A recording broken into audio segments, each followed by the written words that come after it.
요한복음 16장 13절 사절입니다. 그러나 진리의 성령이 오시면 그가 너희를 모든 진리 가운데로 인도하시리니 그가 스스로 말하지 않고 오직 들은 것을 말하며 장래일을 너희에게 알리시리라. 그가 내 영광을 나타내리니 내 것을 가지고 너희에게 알리시겠음이라. 아멘. 하나님께서 우리를 구원하시는 이 일은 성삼위 하나님께서 이루신 일인데, 성부 하나님께서 인생을 구원하시려고 계획을 하시고 또 그 구원하는 방법을 정하셨습니다. 때가 되어서 성자 하나님께서, 예수께서 이 세상에 오셔서 성부 하나님 아버지의 세상을 향한 구원의 목표를 달성하기 위해서 주님은 그 청년기를 십자가에 못 박고 죽으시기까지 하나님 아버지의 구원 계획을 이루셨습니다. 이렇게 주님께서 십자가로 돌아가시고 예언하신 바대로 부활을 하셨는데, 여기에서 우리의 철학이 하나 더 먼저 건지고 지나갈 것은, 하나님 아버지께서 아들을 이 세상에 보내시고 희생시키신 것은 본래 우리를 위하여서 구원하시기 위해서 내주셨습니다. 자세히 읽어보면 하나님 아버지께서는 우리 죄인을 위해서 한 분밖에 없는 아들을 버리셨다라고 되어 있어요. 대속물로 죽이신 것이고, 나의 하나님 어찌하여 나를 버리셨나이까 하고 주님께서 버림을 당하시는 고백이 있어요. 그러니까 하나님께서 극악무도한 죄인은 우리고 한데 죄인 취급을 받게 하시고 희생제물이 되게 하셔서 아들을 이 세상에 우리를 위하여 대속제물로 버리셨단 말이에요. 내어주셨단 말이에요. 대속물로 주셨다고 했어요. 그것이 하나님 아버지의 사랑이었습니다. 그러니까 하나님 아버지께서 아들을 어떻게 잘되게 하시기 위해서가 아니고 우리를 구원하시기 위해서 버리셨다니까요. 그랬는데 하나님 아버지께서 어떤 일을, 그 선하신 어떤 사랑의 실천을 위한 어떤 과정에 우리가 아픔이 있고 마침내 죽음까지 오더라도 하나님 아버지께서 계획하시고 원하시는 일을 성자 하나님이 아니라도 누구든지 따라가면 어떠한 비참함까지 가더라도 하나님 아버지께서 그 아들을 부활을 시켜서 살리심 같이 하나님께서 작정하시고 원하시는 이런 인생에 대한 여러 사안들은 죽음을 놓고도 따라가면은 하나님 아버지께서 아들 예수를 우리를 위하여 버리신 것은 사실인데, 살아나기까지 하는, 부활하게 되는 이런 역사가 따르는 것이 하나님의 계획이다, 하나님의 뜻이다는 것을 우리가 깨달아야 됩니다. 너무 예수님께서 부활하셨기 때문에 하나님께서 예수님을 우리를 위하여 세상에 보내신 것이 어떤 가벼운 낭만적인 이런 뜻으로 볼까봐 제가 설명을 해드리는 거예요. 그러니까 예수님께서 부활 안 하시더라도 우리 죄를 위하여 마치 구약에 사람이 죄를 짓고 양을 잡고 짐승을 잡듯이 그 짐승이 부활한 건 아니잖아요. 버리신 거예요. 대속 제물로 죽이신 거예요. 그것까지가 우리 사람이 볼 때에 하나님께서 우리를 사랑하신 흔적이에요. 그까지가 우리가 이해를 해야 할 부분이란 말이에요. 강하게. 그런데 하나님 아버지께서 원하시는 일을 하게 되면 그렇게 또 부활을 하게 된다고 하는 이 놀라운 사실이 뒤편에 숨어 있다는 거예요. 그러니까 아들을 부활을 시켜서 대단하게 세상에 보이려고 의도적으로 한 것이 아니고, 그런 뜻이 아니고 우리를 구원하시기 위해서 십자가의 처형까지 당하게 되는 일을 하셨다는 그것뿐입니다, 원래는. 그랬는데 그렇게 하고 난 뒤에는 부활을 하시게 됐다는 거죠. 이것이 하나님 앞에서 하나님께서 원하시는 뜻대로 살면 죽어도 산다는 뜻이 그 말입니다. 하나님 아버지의 뜻은 세상 사람들이 짜낸 기회와 철학과 다른 점이 사람이 할 수 있는 한계는 죽음까지예요. 최고의 희생의 가치가. 그런데 하나님께서는 죽음 그 바로 이후에 부활이라고 하는, 생명이라고 하는, 승리라고 하는 그런 보안이 따로 있는 거예요. 이것이 사람하고 하나님의 차이입니다. 이것이 다른 교주와 하나님의 교회와의 차이인 거예요. 이런 뜻에서 그리스도인은 하나님을 믿으면서 세상을 살아가는 철학의 이 비전 감각이 항상 살아나는 쪽으로 가야 돼요. 희생을 하고 봉사를 하고 기도를 하고 금식을 하고 또 도와주고 손해를 보고 이해를 하고 이런 모든 일들을 할 때 짜증을 내지 말아야 합니다. 이것은 어떤 부활과 생명과 기쁨과 영광과 존귀함을 받기 위한 그러한 투자라고 생각을 하는 것이 성도들이 하나님의 말씀대로 살아가는 법칙이요, 정서인 거예요. 이런 감각을 가지고서 우리가 하나님의 말씀, 하나님의 의도에 대해서 생각을 확실히 굳혀야 될 것입니다. 어쨌든 우리가 하나님을 믿는다라고 하는 이 믿음의 근거를 어디다가 둬야 될 것이냐 하는 이 문제가 최근에 이런 사회적인 큰 사건 앞에서 생각을 한 번 더 해야 되겠다 하는 뜻에서 믿음의 근거가 무엇인가, 우리가 믿는다 할 때 소위 신앙심이다, 신앙이다, 종교 생활을 한다 할 때 이 믿음의 그 근거가 무엇인가 하는 거예요. 모든 것이 관념으로 사유의 철학으로서 이루어지는 것으로 생각하는 합리주의, 이성주의자들은 신앙한다라는 말 자체까지도 하나의 의지로 보는 거예요. 삶을 살아가는 하나의 의지고 철학으로 보는 거예요. 그러나 그렇지 않습니다. 종교라고 하는 것은 그런 것이 아니라고 하는 점을 우리가 너무 잘 알아야 됩니다. 하나님을 만났던 다른 우상 심리를 가졌던 종교의 심리는 관념이 아니에요. 그럴 것이다, 과학적으로 그러한 원리일 것이다가 아니라 이것은 알 수 없는 세계에 또 다른 반등작용을 바라는 그런 초월적인 어떤 사안인 거예요. 초월적인 철학이면 철학이지, 종교라고 하는 것은 합리적으로 다 이해되어진다라고 생각하면 교회 생활을 하더라도 꼭 그런 식으로 피곤하게 예수를 믿어요. 그러니까 모든 것을 합리적으로 다 계산을 해버리면은 신앙이라고 하는 그 개념이 없어지는 거예요. 그러니까 처음 하나님을 만나고 예수를 믿는다라고 하는 개념 자체가, 그러니까 믿음으로 산다는 이 믿음을 가진다는 이 진입이라 할까요?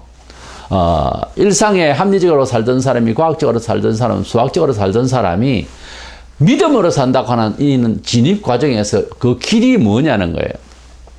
이런 주제로서 말씀을 나누려고 합니다. 첫 번째로 믿음의 근거라고 하는 것은 성문화되어 있는, 같이 공유할 수 있는 우리가 말하는 하나님의 계시의 산물이라고 하는데, 성경 말씀을 그냥 듣는다, 그냥 맹목적으로 따른다라기보다 성경 말씀을 설명을 들어서 믿는 거죠, 사실은. 근데 성경 구절을 읽거나 듣거나 성경의 말씀을 듣는 것조차도 엄청난 힘이 됩니다만, 그러나 그 저변에 어떤 보편 진리에 대한 모든 뜻이 하나도 없이 그냥 구절을 딱 따서 들으면은, 가령 잠언서는 여러 교훈서고, 그런데 그냥 여러 가지 아무 구절이나 짚으면 꼭 그 공자 논어와 같은 이런 글이 되기 때문에 배경이 있어야 되고 그 말씀의 흐름에 대해서 이해를 해야 되겠죠. 그러니까 진정으로 예수를 믿는다라고 하는 것은 하나님의 말씀에 근거하는데, 우리가 누구든지 볼 수 있는 이 성경의 내용을 설명을 들으면서 믿는다는 거죠. 그렇겠죠? 그래서 하나님의 말씀을 통해서 우리가 하나님을 믿는다 하는 거지요. 그러면 구약과 신약을 나눠서 보면은 구약에는 구약 성경이라는 것도 없잖아요. 맨 처음에는 적장시대에는 하나님께서 음성을 바로 이렇게 아브라함아 이렇게 부르시니까 아담아 태초에부터 보면 부르시니까 부르시는 게 그게 하나님 음성이 되겠지만 우리가 모두 공유할 수 있는 건 아니지 않습니까? 아담아 아브라함아 사무엘아 이렇게 부르시는 모세야 부르시는 그 음성을 우리가 들은 건 아니잖아요. 그렇게 성경에 적혀 있으니까 그랬구나 하는 거죠. 그러니까 하나님께서 모든 백성에게 이렇게 살면 복이 되고 잘못하면 화가 된다라고 하는 복과 화에 대한 하나님의 삶의 인생으로서 삶의 그 기준치에 대해서 계시하셔서 글을 주시기 전에는 바로바로 음성을 주셨어요. 그런데 하나님께서 그 음성을 받을 만큼의 정신세계를 주셨는데 바로 하나님의 신이 감동하게 돼가지고서 음성을 듣도록 했습니다. 그러니까 하나님 신이 먼저 감동하고 위로부터 하나님 음성이 들리면은 받아들일 수 있는 마음 자세가 됐다고 말해요. 우리가 뭐 격투를 하거나 하면은 그에 적당한 이제 옷을 입습니다. 어떤 준비를 하고 난 뒤에 방어를 할 수 있고 이렇게 이제 싸움을 할 수 있거나 하죠. 뭐 적군에 갈 때도 우리가 갑옷을 입고 또는 방패막이 되는 여러 준비를 하고 이제 나서듯이 하나님 말씀은 너무 큰 위력이지 않겠어요? 사람의 과학적인 합리적인 걸 완전 초월한 그걸 그냥 함부로 들으면 큰일 날 말씀이기 때문에 그 말씀을 듣게 하기 위해서 신의 감동을 받게 하는 거예요. 그 감동을 받게 하여서 말씀을 주시는데 그 감동을 아무렇게나 아무나 받은 건 아닙니다. 구약의 선지자라든지 왕이라든지 제사장이라든지 특별한 사람들에게 신의 감동을 하셨어요. 그리고 특별한 감동을 하셔서 말씀을 하시고 그 말씀을 문서화하지는 못하고 처음에는 그냥 백성들에게 말을 했습니다. 그럴 때 그 말을 받는 백성들은 꼼짝없이 하나님의 사람이다, 하나님의 선지자다, 하나님의 왕이다, 하나님의 통치를 받은 사람이다, 지혜를 받은 사람이다 하고 인식을 하기 때문에 그 말대로 순종을 하면 생명이 얻었고 그 말을 듣지 않으면 화를 받았어요. 그래서 사람을 통해서 하나님께서 말씀을 하시고 백성들이 하나님을 인식하고 하나님을 믿고 사는 소위 신앙으로 사는 법을 그때는 바로바로 때마다 그렇게 역사하셨어요. 그런데 거기에서도 중요한 것은 일반 백성들, 일반 평신도라고 그래요. 일반 백성들은 특수한 계시를 받은 사람의 말만 들었지 특별한 환상에 젖는다든지 이런 것이 없었습니다. 그래서 구약에도 결국은 보통 사람들로서 하나님을 만나고 신앙심을 가지고 산다고 하는 것은 어떤 지도자의 말을 받아서 그래서 나중에는 이제 계명을 받아가지고 그 말씀 율법을 받아가지고 공유할 수 있도록 그래서 뭐 백성들은 물론 뭐 그때는 종이도 없고 인쇄도 안 되고 하니까 지도자들만 갖고 있었습니다만 그 율법을 이제 가르치고 알게 하고 듣게 해서 백성들은 그 말씀을 받아서 이제 그대로 살았었습니다. 그러니까 하나님께서 율법을 이제 성문화해서 이렇게 만드셨습니다만은 그것은 계속 지속되는 역사성이 있는 능력이 있는 말씀으로 그렇게 주셨죠. 그 말씀을 백성들은 따르면 복이 되고 따르지 않으면 화가 임하는 그런 역사가 났었습니다.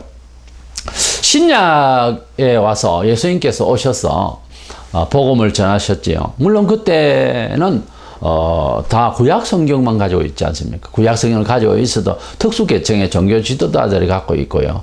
하여튼 그러한 율법의 종교 지식을 가지고 있는 모든 백성에게 예수님께서 오셔서 이제 메시아로 오셨다고 하는 사실을 말씀을 이렇게 하셨어요. 그러니까 3년 동안 공생애에 복음을 전하실 때에는 신약이라는 책이 없죠. 그러나 주님께서 십자가 돌아가시고 부활하시고 성천하신 이후에 사도들이 예수님의 흔적에 대해서 또는 그들이 예수님의 말씀의 교훈을 따라서 구약과 예수님이 이루신 이 일을 통해서 하나님께서 역사하시는 모든 일들을 기록한 책들, 서신서라든지 또는 예언서도 있고요. 이래서 만든 것이 신약 27권이에요. 그러니까 성부 하나님께서 일을 준비하시고 성자 예수님께서 그 일을 위한 꿈인 것을 이루시고 성령께서는 이 사실을 잘 증명할 수 있도록 구약의 특수한 사람들, 선지자, 제사장이나 지도자나 왕이 이제 신의 감동을 받았듯이 이러한 성령의 충만함을 받은 사도들이 이 하나님의 계획인 예수 그리스도께서 이루신 이 구원의 내용을 증거할 수 있도록 하셨어요. 성령께서는. 그래서 성령께서 사도들과 함께 충만하게 역사하셨는데 구약과 신약이 다른 점은 하나님의 말씀을 받는 백성들에게까지 성령이 충만하게 되는, 모두가 성령의 감동을 받는, 모두가 구약의 선지자여 제사장여 왕들이 받았던 그 특수한 영감을 받도록 하셨다는 것이 신약의 구약과 다른 차이점이에요. 그래서 그런 중에서도 이 하나님의 말씀을 받았던 백성들이 따르면 복을 받고 했듯이 신약에도 예수님께서 직접 오셔서 하나님 아버지께서 원하시는 말씀만 하신다고 그래서 임의로 말하는 것이 아니고, 그러니까 구약의 특수한 사람에게 하늘로부터 음성이 임하는 그 음성이 바로 지상에 오셔서 예수께서 바로 하시는 말씀. 그러니까 예수님의 말씀은 곧 아버지의 말씀이라고 예수님 자신이 그렇게 말씀하셨어요. 그리고 또 염려가 되셔서 하늘로부터 음성이 내려서 너희들은 저의 말을 들으라 그랬어요. 아들의 말을 들으라 하고 성부 하나님의 음성이 들렸었습니다. 그러니까 예수님의 말씀은 곧 구약에 계시하시는 그 말씀, 신약에도 잠시 몇 번 나오지만 그 하나님의 음성 그대로라는 거죠.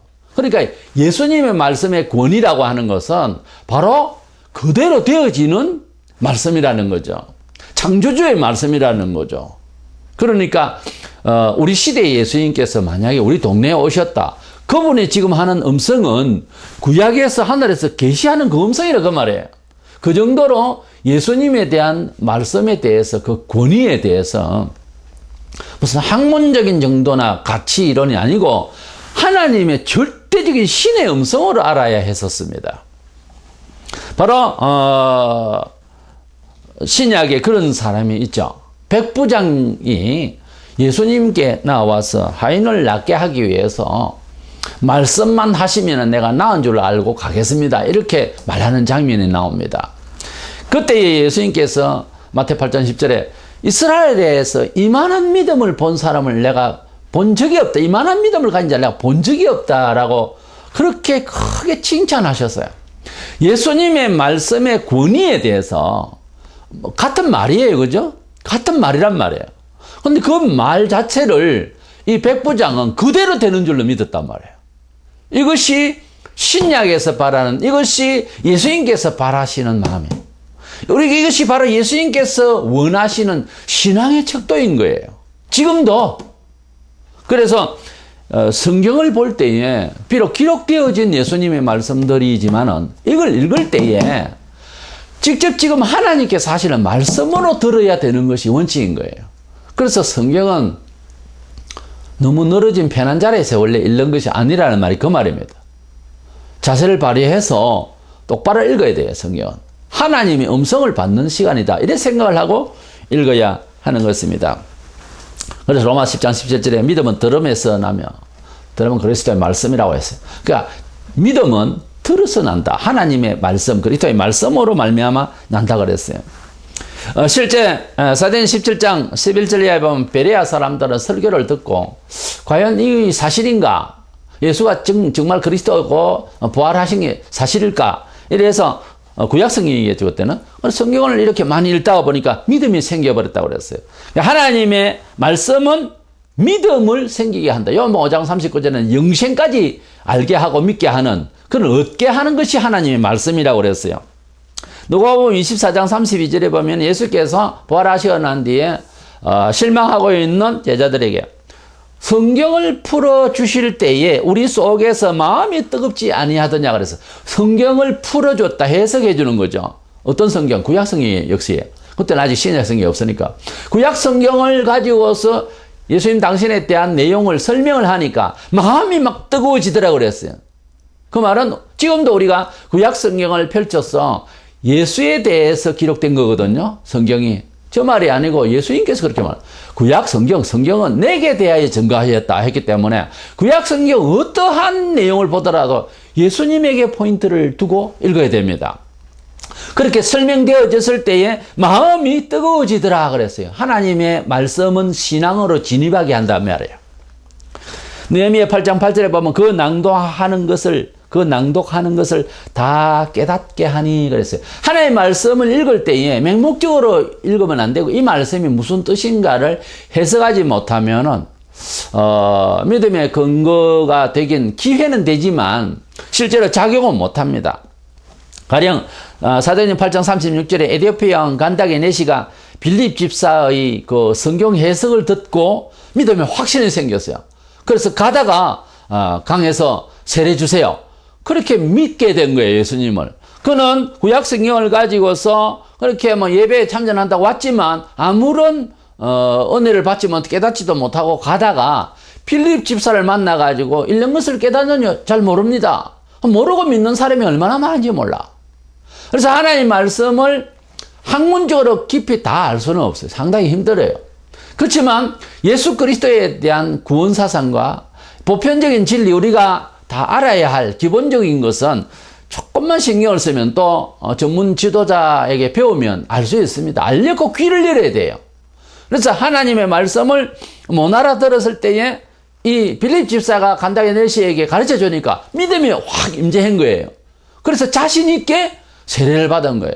세례 줄랍니까? 저는 부족합니다. 그런 식의 믿음은 믿음이 아닙니다. 구원의 눈이 확 열리고 생명의 영이 확 열리면은 세례 받고 싶은 겁니다. 거룩한 이 세례에 정말 승리죠. 그래서 자기는 세례를 받은 거예요. 마태 7장 24절에 나의 이 말을 듣고 행하는 자는 그 집을 반석에 지은 지혜로운 사람 같으니라고 했습니다. 예수님께서 일일이 다니시면서 사람들마다 뭐 신이 임재하고 뒤집어지고 뭐 그런 거 하신 것이 아니에요. 누구든지 내 말을 듣고 행하면 반석에 집을 지은 사람과 같을 것이다. 그 예수님의 말씀이 어디에 있습니까? 성경에 있어요, 이제는. 성경에 있는 말을 듣고 행하면 하는 그 사이에는 물론 성령이 감화되어 있지만은 말씀의 권위가 문제예요. 그러니까 성령의 감화라는 것도 결국은 하나님의 말씀을 기록하게 하실 때에도 성령께서 하셨는데 말씀이 문제예요. 태초에 말씀이 계시니라. 요한복음 1장 1절. 그렇게 말씀이 먼저 계시고 그 말씀인 하나님께서 성령으로 당신의 의도를 기록하게 한 것이 성경이기 때문에 성령 감화가 중요한 것이 아니고 이미 이제 완성시켜 놓은 하나님의 말씀이 더 중요하다 그 말이에요. 고린도서 13장 8절 우리는 진리를 이거는 성문화된 계시를 말해요. 진리를 거슬려 아무것도 할 수 없고 오직 진리를 위할 뿐이라 그랬어요. 그래서 하나님의 진리인 성경을 벗어나서 딴 생각을 하고 딴 경험을 가지고서 조작을 하려 하면 안 됩니다. 본문 13절에 진리의 성령이 오시면 그가 너희를 모든 진리 가운데로 인도하시리니 성문화되어 있는 하나님의 말씀 안으로 들어가게 하실 것이다. 그러니까 성령 받으면 성경 외에 또 딴 계시가 있을 것이다. 이래 생각하지 말라고 말이에요. 신비주의자들의 약점이 뭔가 하면 성경의 보편 진리보다 또 무슨 새로운 것이 있을 것이라고 거기에 기대치를 가지고 몰입을 하다가 이상하게 돼버리는 거예요. 성령의 무슨 특별한 2차적인 체험이니 불세례니 이런 자꾸 이상스러운 생각을 하게 되는 사람들은 하나님의 말씀을 많이 읽고 그 권위를 아직 체험을 못해서 그래요. 하나님의 말씀을 자세히 읽으면 말씀에 빠져들어가요, 우리가. 그렇게 되게 돼 있어요, 성경은. 근데 성경 말씀을 사모하지 못하고 하나님의 성경 진리에 대한 계시의 권위를 불신하기 때문에 다른 것으로 하나님을 믿겠다 그 말 아닙니까?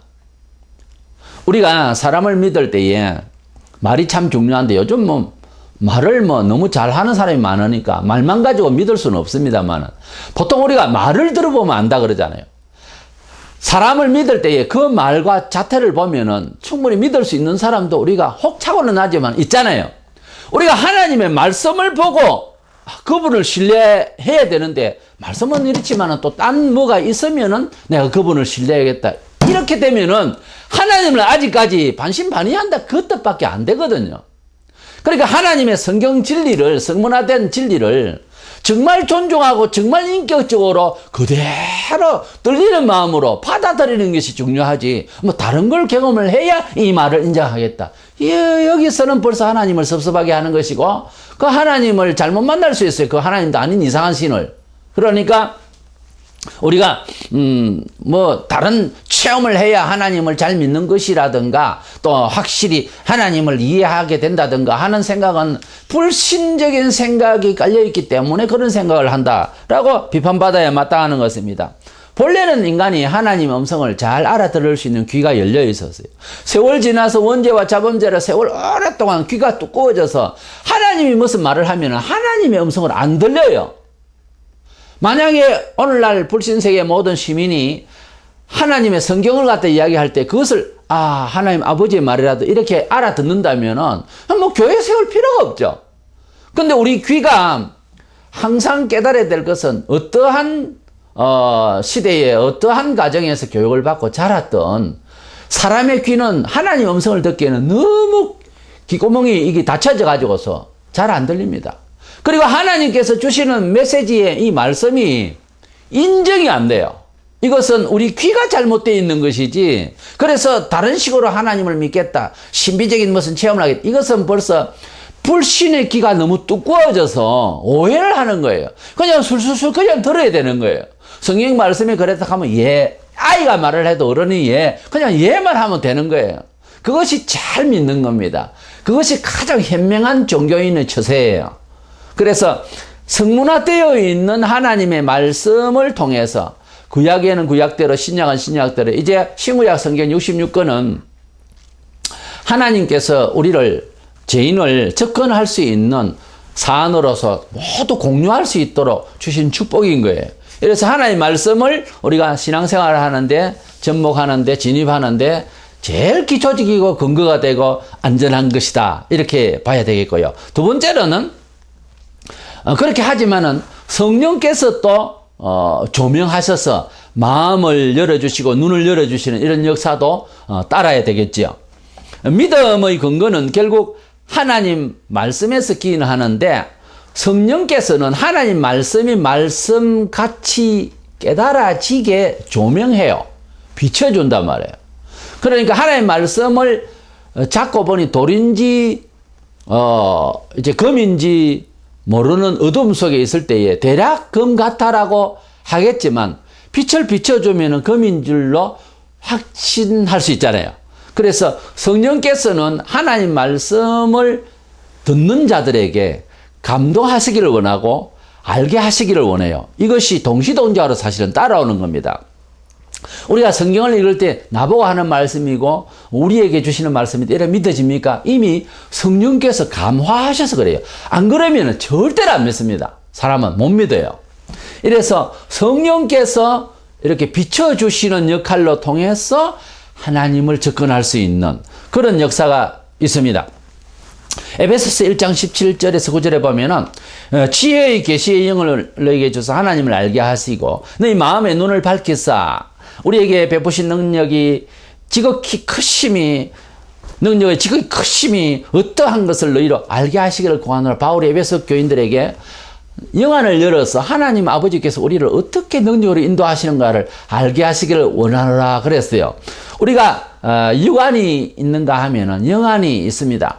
마음의 눈이 분명히 있어요. 마음의 눈으로 우리가 아주 오래된 추억의 그림을 보고 있잖아요. 우리 육신은 지금은 안 보여도. 그와 같이 지나간 것도 보지만은요, 앞으로 올 것도 볼 수도 있다는 거죠. 그렇죠? 우리가 몸을 돌이켜서 지나온 길도 보지만은 앞을 눈 좋은 사람은 더 멀리 볼 수도 있잖아요. 그와 같이 똑같습니다. 영안도 뒤로 돌아볼 수도 있어요. 추억을. 근데 앞으로도 볼 수 있어요. 근데 보통 추억은 보이는데 앞은 잘 안 보이잖아요. 예견을 하려면 학문이 돼야 되겠고 또 경험이 돼야 되겠고 많은 소위 영감이 있어야 되겠지만 그런 훈련이 또 많이 되면 좋겠지만 그러나 무지하고 너무 세속에 묻혀있고 이러면은 사실은 앞이 안 보입니다. 그렇지 않습니까? 우리가 아무리 어렵게 살더라도 영안을 열어서 앞을 내다볼 수 있는 사람이 돼야 돼요. 그리스도인은 어디까지 봐야 되나 하면은 영원의 시간에까지 봐야 됩니다. 영원을 바라보는 눈이 열려야 돼요. 그래, 영원을 바라보면은 어떻게 해야 되겠다는 생각이 다르잖아요. 그래서 그 바라보는 것의 이상 따라서 사람이 바뀌거든요. 어떤 목표가 설정되면 가령 1년 안에 어떻게 하겠다. 3년, 5년 후에는 내가 무엇이 되겠다. 그럼 준비를 해야 되지 않겠어요? 되는 대로 사는 게 아니지 않습니까? 그럼 영원을 바라보는 사람은 이 세상에 목숨까지 다 담보로 해서 내가 어떻게 살아야 되겠는가? 이 생활 계획이 바뀌는 거죠. 그렇지 않습니까? 그거는 뭐 논리적으로 아예 되지 않습니까? 그래서 우리 눈이 열려야 되고, 눈이 열리지 않는 상태에 있어서는 그냥 뭐 하루 일 정도만 얘기하고 사는 정도밖에 안 되겠죠. 그런데 성도가 그래서는 안 된다 그 말이죠. 성도라면은 적어도 세상 일반적인 세상을 문화생활을 하더라도 좀 예견이 있어야 되고 예감이 있어야 되는 거예요. 멀리 바라보는 것이 되고 하나님의 말씀의 토대 위에서 비춰보는 그런 지혜가 있어야 되고요. 그런 지혜가, 그런 명철이, 그런 지식이 발휘되지 않으면은 안 됩니다. 때문에 우리는 기도 많이 해야 되고 하나님의 말씀들이 어떻게 응용되었는지에 대해서 연구를 해야 되는 거예요. 예수를 믿어도 1년이 되고 3년이 되고 10년이 되고 맹 뭐 예배당에 왔다 갔다 하는 것이 예수 믿는다 이래 생각을 하고 문화생활에 대해서 뭐 선택에 있어서 결정에 있어서 뭐 내 마음대로 해버리고 이거 참 딱한 일이에요. 하나님께서 우리의 삶 속에서 아무리 부족한 우리들이라도 어떤 삶의 어떤 진행 방향에 대해서 하나님의 선명하신 인도하심이 있기를 원합니다. 그것을 볼 수 있어야 되는 거예요. 그런 일들을 성령께서 하나님 말씀의 기초 위에서 가르쳐 주시는 그런 선명한 지혜를 우리에게, 분별력을 우리에게 주신다는 것을 알고 기도를 하라고 야고보는 우리에게 지혜를 주시는 하나님께 후히 주시니 기도하라 그랬어요. 그 성도가 기도하지 않아요. 그 좀 행식적인 교회나 왔다 그렇게 해가지고서는 안 된다는 거예요. 고린도서 2장 11절 12절에 보면은 예배도 우리 하나님 앞에서 신령하게 드려야 되고 하나님이 일을 영적으로 다 할 수 있는 일이다 그랬어요. 그러니까 뭐 교회에는 뭐 같은 행위지만 참 영감 있게 일을 하는 사람이 있는가 하면요, 그냥 뭐 한 회원으로서 묻어가는 사람이 있는 거예요. 근데 그런 영감이 있고 그런 해안이 있으면 대처하는 방법이 달라요. 조금 그래서 다른 사람들이 볼 때 두려울 정도로, 조심스러울 정도로 그렇게 예지력이 있는 사람과 영감이 있는 사람이 있어요. 하나님의 뜻을 실행하는데 어떤 회의를 진행하는 일이나 노예나 총회를 열어도요, 하나님의 뜻대로의 삶을 늘 기도하고 갱근의 모습이 갖춰져 있는 사람은 태도가 틀립니다. 말하는 것도 틀리고 그 구상해 나가는 것도 틀려요. 얼마나 존경스러운지. 바로 우리가 세상을 살아가는데 세상은 최고의 지성적으로 사는 것이 가장 멋있을 거예요. 그러나 교회는 그것을 넘어서서 영감적으로 살아야 됩니다. 거룩한 영의 인도를 받아야 돼요. 예배도 성령으로 해야 되면 요한복음 4장 24절에, 선교도 성령으로 해야 돼요. 요한복음 사도행 16장 6절에 봉사도 성령으로 하라. 빌립보 3장 3절에 성령으로 봉사하며, 기도도 성령 안에서 한다고 그래서 로마서 8장 26절에 성령이 말할 수 없는 탄식으로 우리를 기도케 하신다. 에베소 6장 18절에 성령 안에서 기도하고, 그래서 성령으로 기도하게 하시는 하나님의 역사. 그래서 성령의 감화가 우리 성도들에게는 반드시 필수적입니다. 문제는 성령으로 산다, 그래서 하나님을 믿는다라고 하는 믿음의 생활을 하는 데 있어서 이것이 제도화되고 뭐 이렇게 여러 가지 구식을 맞춘 이런 생활 속에서 좀 이 종교 생활이 딱딱하고 이 제도화된 이 교회 생활이 너무 형식화되고 죄도 많고 뭐 앞뒤 말도 안 맞고 이렇다 해서 불만을 하고 뭔가 좀 하나님을 정말 하나님답게 섬기고 제대로 된 하나님 백성이 되겠다고 처음에는 좋은 뜻으로 나왔지만 나중에 그것이 비약이 되어서 신비주의로 빠지게 되고 막 이렇게 되어버려서 교회 사적으로 보면은 아마 서기 2세기경부터 시작해서 이런 신비주의가 일어났어요. 그래서 처음에 사도들이 믿을 때는 아주 잘했는데 그 다음에는 뭐 조금씩 사람들이 이제 인간적이고 유대인들이 오래된 전통 속에서 종교가 형식화되고 예수님의 표현대로 아주 외식된 종교 생활을 하니까 기독교 사회에도 그렇게 또 되니까 여기에 불만을 품은 사람들이 일어나게 되는 거죠. 그런데 그것이 너무 비약돼 가지고서 이런 행식을 완전히 다 없애버리고 자기 심정에 맞는 것만 뭐 하나님 뜻이다 이렇게 생각을 하는 이런 신비주의가 나타난 거예요. 근대사에 보면 1820년대에 영국 성공회의 교파주의에서 환멸을 느낀 그런 사람이 있었어요. 아일랜드 교회의 성직자였는데 존 넬슨 답이라고 하는 사람이 영국 플리머스에서 본부를 두고 플리머스 형제단이라고 하는 교단을 세웠었습니다. 그런데 이 사람들이 이 조직된 이러한 영국 교회에 대해서 환멸을 느꼈지만은 그러나 이들은 신비주의로 빠져버렸던 거예요. 그런데 이것을 그대로 받은 일본의 노리마스라고 하는 사람이 또 가지고 있었던 이 신앙을 한국에 입국을 해서 경기도 수원에서 성서 강론소라고 하는 것을 개설을 하고 선교 활동을 했는데 한국 문화를 상당히 존중하면서 한국식에 맞춰 생활하면서 1917년도에 조선총독부의 요청에 따라서 기독 동신회라고 하는 종교단체로 등록을 한 적도 있습니다. 최근에 이 신비주의 성격은 동기는 뭐 좀 다르지만 그러나 같은 성격으로 가고 있는 세월호 참사 사건 배후의 종교인 구원파의 도래는 1960년에 대구에서 네덜란드의 케이스 클래스라는 선교사와 미국의 디교이라고 하는 목사가 교리 강습을 할 때에 그때 당시에 기독교 복음 침례회의 지금 유병헌 문제가 있지만 유병헌 장인이 되는 권신찬 씨하고 생명 말씀 선교회라고 하는 이요한 목사 본명 이복칠입니다. 이복칠 씨와 기쁜 소식 선교회의 박옥수 목사 이 세 사람이 다 이 교육을 받았어요. 교육을 받았는데 뭐 돈 문제라든지 약간의 결이 조금 차이가 있어서 이 3파로 나눠졌는데 그러나 한번 용서받아서 그다음부터 죄를 지도 괜찮다는 이러한 주기도문 안 하고 하는 이런 식의 구원론에 잘못되어 있는 이 소위 구원파의 본 자기들의 교리에 대해서는 같이 맥을 같이 하고 있어요. 왜냐하면 배울 그렇게 같이 배웠기 때문에. 이래서 이런 분파들이 있고요. 또 퀘이커 교도라는 데가 있습니다. 창시자 조지 폭스는 청년 시절에 언제나 어디서나 그런 사회에 문제가 있습니다만은 기독교에 대해서 위선의 환멸을 느끼가지고서 영국의 청교도 운동이 아주 나름 활발한다고 했지만 거기에 문제가 너무 많이 보여서 반항을 해서 일어나서 창시를 했어요. 조지 폭스가. 그래서 뭐 직분이고 뭐고 필요 없고 예배 행식도 필요 없다. 이렇게 해가지고서 오직 우리 인간의 내면에 하나님을 바라보는 이 내면에 내 자신이 가지고 있는 정신만 참 신앙이다. 이렇게 이제 하면서 종교 활동을 했습니다. 1953년도에 전북 군산의 도립병원에서 구제 활동을 피웠던 미국과 영국의 퀘이커 의사들이 있었는데 그때 이윤구라고 하는 사람이 가장 먼저 전도를 받고 퀘이커 교도가 됐습니다만은 그러나 그 뒤에 더 많이 알고 있는 CR 사상의 함석헌 씨가 있습니다. 이래서 CR 사상이라는 것은 사람의 마음에 하나님 씨가 있다. CR 사상이 그겁니다. 그래서 인내처 사상하고 부합되죠.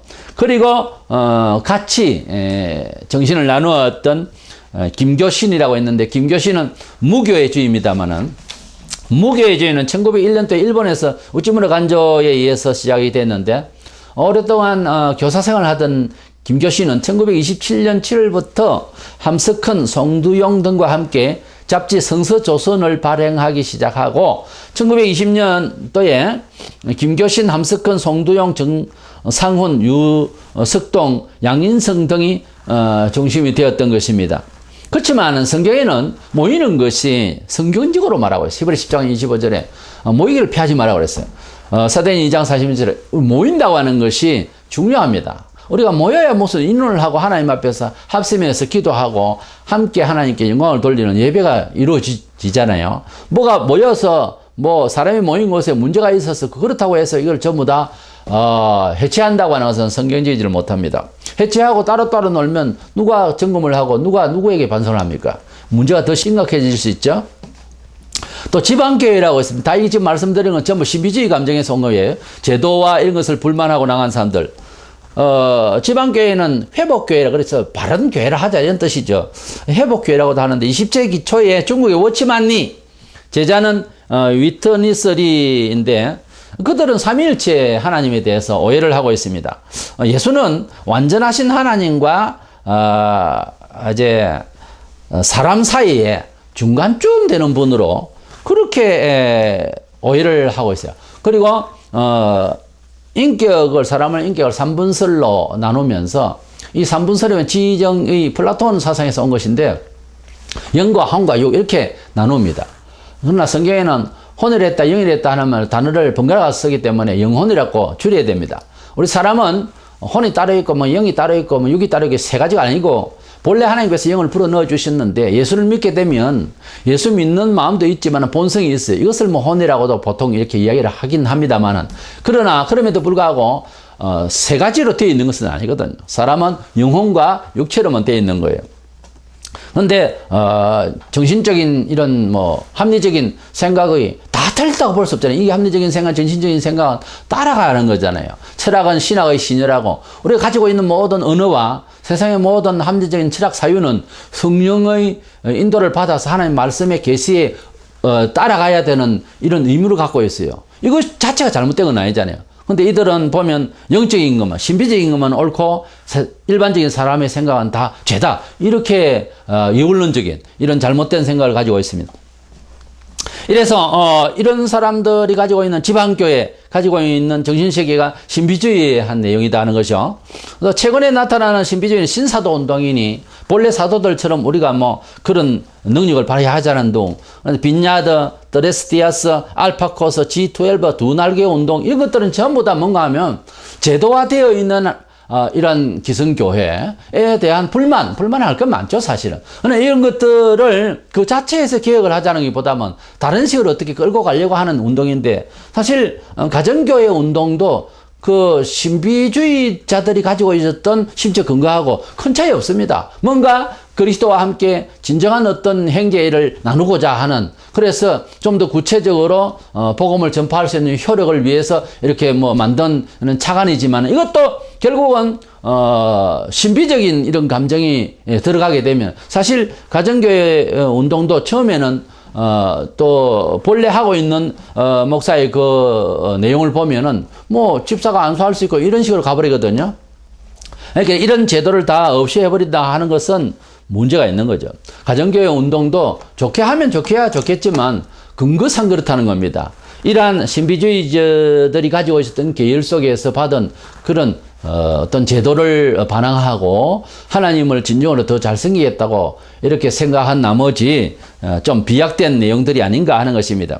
이런 유행의 운동이 가진 약점이라고 하면은 이미 설정되어 있는 성경에 대한 순종보다 어떤 영감적 운동에 몰입하려는 것이기 때문에 신비적 감정에 빠지기 쉽다는 거예요. 사실 이런 운동하는 데 가보면 넘어지고 뒤집어지고 뭐 그리고 기도하는 것도 좀 아주 얼굴색이 완전히 이상한 사람들입니다. 이런 식으로 해야 꼭 하나님을 잘 믿는 것이고 어떻게 되는 것이냐. 이래서 뭐 그냥 대만 볼 수 있으면 바로 그 신비주의 정신이에요. 얼굴 자체가 벌써 보면 신비주의에 빠져버렸어요. 우리가 하나님 앞에서 정통신앙을 가진 사람들 기도할 때 정말 뭐 열렬하게 기도를 해야 되겠지만 그들이 말하는 걸 보면은 영적으로 뭐 말을 자기가 뭐 어제 계시를 받은 사람이냐 아주 자기밖에 아는 것이 없는 그런 계시를 받은 사람 마냥 이렇게 대화를 할 때도 보면은 굉장히 위험해요. 대화의 끈이 제대로 연결이 안 됩니다. 아주 사람이 눈이 조금 놀란 눈 비슷하게 해가지고서 대체로 그래요. 이러한 이단에 빠진 사람들은 결국 영지주의라고 할까요? 이원론자적인 영은 규정하고 육은 막 필요 없고 이런 식으로 극단적인 그 사고를 갖고 있습니다. 그런 의식 체계를 갖고 있어요. 신비주의 이단들의 특징이라면 지도자가 주로 교주가 됩니다. 일반 그 교회라도 뭐 그 목사가 상당히 신격화돼요. 그건 정상이 아닙니다. 아무리 목사가 설교를 대단하게 했다 우리가 은혜를 받다 해도 존중은 해야 되지만 그 이상이 되면 곤란한 거예요. 자기가 오히려 그렇게 받으려고 해요, 또. 이게 잘못된 영이에요. 우리가 사람을 분별할 때 본인 자신이 벌써 신격화 받기를 원하는 경우가 있어요. 많아요, 그런 사람들이. 벌써 틀린 겁니다. 아무리 좋은 설교를 한다 해도 그 사람 문제가 있는 거예요. 또 우리가 설교를 들었을 때에 주님 앞에 엎어져야지 그 사람이 막 높여져 보이면은 조금 문제가 있어요. 그래서 자신을 돌아볼 때에 내가 목사님을 너무 많이 존경하고 예수님은 뒷전이면 곤란합니다. 세례요한은 말하기를 주님이 흥하여야 되고 나는 쇠하여야 하리라. 우리가 어떠한 일을 하고 뭐 물질적인 봉사, 명예적인 걸 가지고서 봉사 아무리 해도 내가 높아지면 이 문제가 있는 거예요. 어떤 문제? 나중에 잘못됩니다. 그래서 항상 주님이 높아지고 나는 빠져나가야 되는, 아쉽습니까? 그렇게 손해본 것 같습니까? 허전합니까? 그렇지 않습니다. 주님이 영광스러운 것이 나의 즐거움이 되는 진정한 신앙생활로 하면 나중에 참 좋아집니다. 그러나 내가 올라가고 함께 올라가는 듯이 이래 하면 나중에 안 좋아져요. 우리 한국 교회사 보세요, 지금. 본인이 올라가면 안 된다고 말해요. 주로 이단들의 특징이 보면 자기를 신격화하고 그 교단을 신격화하고 그 교회를 신격화하는 이런 일이 벌어져요. 요한복음 오늘 본문 14절에 보면 그가 내 영광을 나타내니 내 것을 가지고 너희에게 알리시겠습니다. 성령이 오시면은 내 영광을 나타낸다, 예수님께서. 우리 성령 충만을 받았다 하면서 예수님의 영광보다 사람 영광을 드러낸다든가 교주 영광을 드러낸다, 이게 이제 잘못된 거다 말이에요. 이렇게 예수님께서 말씀하시는 그가, 성령이 내 영광을 드러낼 건데 내 것을 가지고 영광 드러낸다 그랬어요.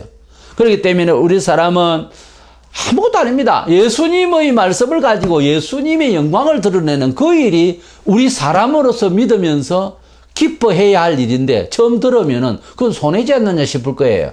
그러나 그 가운데서 우리의 즐거움이라는 건 말로도 할 수 없습니다. 그 기쁨이 우리에게 있기를 원하는 거예요. 그리고 주로 보면은 신비주의자들이 방언 이야기를 주로 많이 해요. 방언 많이 하면은 또 하나님 제대로 만났다 이렇게 생각하고. 그렇지만은 성경을 보세요. 고린도전서 14장 19절에 그러나 교회에서 네가 남을 가르치기 위하여 깨달은 마음으로 5마디 말을 하는 것이 1만 마디 방언 말하는 것보다 나은 대로 분명히 그래 놨잖아요. 근데 이 성경은 왜 빼먹습니까? 여러 1만 마디의 방언을 따라 뺐다 이거보다 깨달은 말을, 하나님 말씀을 깨달은 말을 5마디 하는 게 낫다고 그랬잖아요. 성경에 있는 대로 하라고 말해요. 방언을 많이 추구하는 시간에, 방언을 많이 얻기 위해서 금식하는 시간에 성경을 보세요, 차라리.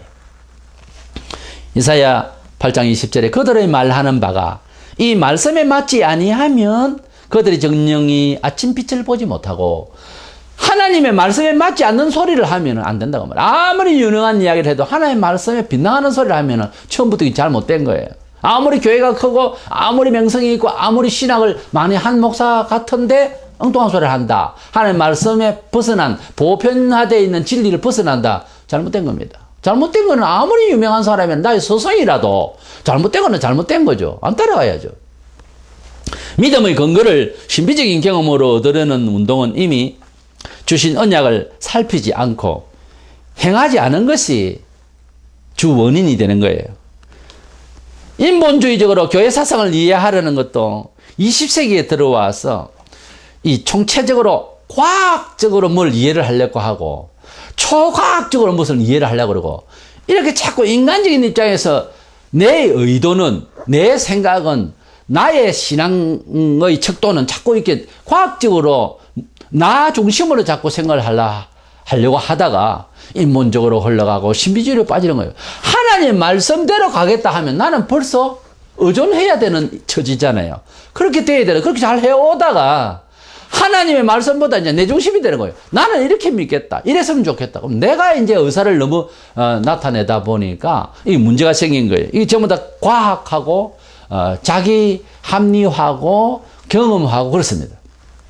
성경을 따라서 하나님을 믿는다고 하는 것은 나의 어떤 경험의 유무하고 상관이 없어요. 아무 경험이 안 되는 일, 천국을 누가 경험했습니까? 처음부터? 우리가 무슨 경험을 했습니까? 하나님의 말씀을, 성경을 열어보면은 별의별 비과학적이고 비합리적인 이야기가 너무 많습니다. 처음에는 볼 때는 그렇단 말이에요. 하지만 그거를 내가 살아가는 경험의 그러한 지혜로서 어떻게 그걸 분석을 다 합니까? 금방. 그러니까 순종을 하면서 따라가는 것이 가장 안전하고 바른 코스인 거예요. 성경 안에서 구원을 얻고 우리가 성경 안에서 진정한 인생의 신비를 체험합니다. 사실 예수님을 믿고 천국을 가게 된다고 하는 것은 신비 중의 신비예요. 우리가 부활을 하는 그날에 완전 부활을 해가지고 영원히 그날 살게 된다. 이게 보통 신비가 아니에요. 이거는 뭐 주야로 기쁜 일 아닙니까? 안 기쁩니까? 안 기쁘면 예수를 왜 믿습니까? 그러니까 우리가 믿음의 근거를 지금에라도 바꿔야 됩니다. 하나님 말씀에 얘기를 했으면 이 말이 그대로인 줄 알고 사실인 줄 알고 믿으시기 바랍니다. 그래서 이 말씀을 벗어나서 자꾸 다른 신비적인 감정을 가지고 있다가는 이제 아무도 책임 못 지는 대로 빠져들게 되는 거예요. 그러니까 대체로 보면은 오늘날 이 문제가 있습니다만은 기성교회에 있던 조직된 이런 데서 불만이 있을 수 있어요. 그러나 그 불만이 있다고 하는 것조차도 자세히 점검에 들어가 보면 내 문제예요. 내가 하나님 앞에 회개하고 평정에 있으면요, 극악한 그런 종교 지도자 밑에 있어도 자기를 지킬 수 있는 평강이 있어요, 원래. 근데 대개의 경우 이단에 빠진 사람들이 자기 소요 끝에 빠진 거예요. 내가 불만을 가득히 가지고, 내가 욕심을 가득히 가지고, 내가 신비적인 감정을 가득히 가지고, 거기에 미혹을 받으니까 그렇게 빠지는 거예요. 근데 내 마음이 안정되고 나는 죄인이요, 하나님 말씀만이 옳다, 이렇게 딱 되어 있으면은 하나님 말씀에 충실하려고 그러지 그런 식으로 안 빠집니다, 잘. 그래서 믿음의 근거가 무엇인가 오늘 말씀을 들었습니다. 성문화되어 있는 진리의 계시가 최고고, 그리고 성령의 감화를 받는 것도 맞는데 성령의 감화를 통해서 믿음에 접근하고 하긴 한데 하나님의 말씀에 근거한다. 하나님의 말씀에 벗어난 비약된 많은 신비주의자들에 대해서 들었습니다. 항상 조심하면서 하나님의 이미 주신 계시의 말씀에 의존하는 저와 여러분이 되셔서 흔들리지 않는 신앙인이 되시기를 축원합니다.